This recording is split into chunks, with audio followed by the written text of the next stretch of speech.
আমার জেঠিমা, বৌদি আর ভাস্তি। কি খেয়েছিল ওরা? যতদূর আমার শোনা, আমি তো প্রায় 10টা নাগাদ খবর পেয়েছি বাড়িতে। তো এখানে নার্সিং পৌঁছতে আমার মোটামুটি 12:30 থেকে 1টা বেজে যায়। তারপরে এসে জিজ্ঞাসা করলাম বৌদিকে কী হয়েছিল। বললো যে রাত্রে আমরা সবাই এখানে খাসির মাংস দিয়ে ভাত খেয়ে ঘুমিয়েছি। তারপরে ঘুমানোর পর বলছে 3:30 4টা নাগাদ বৌদির শরীর খারাপ। শরীর খারাপ বলছে। আবার বড় বৌদি টিএল থেকে জল নিয়ে এসে দিল, জল খেলো। বিশেষ সুযোগ হয় ওই জলটা মানে আমার হাতে যে খেয়েছিল, টিউমনে খেয়েছিল ওনার এঁটো জল। আর ওনার এঁটো জল আমার জেঠিমাও খেয়েছিল। তারপরে ওরা অসুস্থ হয়ে পড়ে, অসুস্থ হয়ে পড়ার পর ওদেরকে হায়দ্রাবাদ হসপিটাল নিয়ে যাওয়া যায়।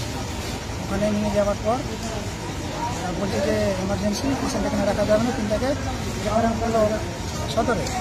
তো দাদা এখান থেকে না করে সদরে নামিয়ে এসে উনি গেছে নার্সিংহোমে। ওখানকার নার্সিংহোমে ডাক্তারবাবু দেখে বলে যে একটা মানে multiple অলরেডি ডেট হয়ে গেছে, আর দুটোর কন্ডিশন খুব একটা ভালো না।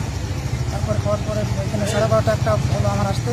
তারপরে বললাম যে না, পেশেন্ট আমরা এখানে রাখবো না, আমরা সদর হসপিটাল নিয়ে যাবো। তারপর ওখান থেকে কাগজপাতি তৈরি করতে বা হসপিটাল বিল মেটাতে নিয়ে আসলাম। এখানে নিয়ে আসতে প্রায় 4টে 4:30 বেজে যায়। 4:30 নাগাদ এখানে তৃণমণ্ডলকে ভর্তি করি মাতৃমায়ে। ওখানে ভর্তি করার মোটামুটি 20-25 মিনিটের মধ্যে ডেট হয়ে যায়, 5টা 10-এর সম্ভবত।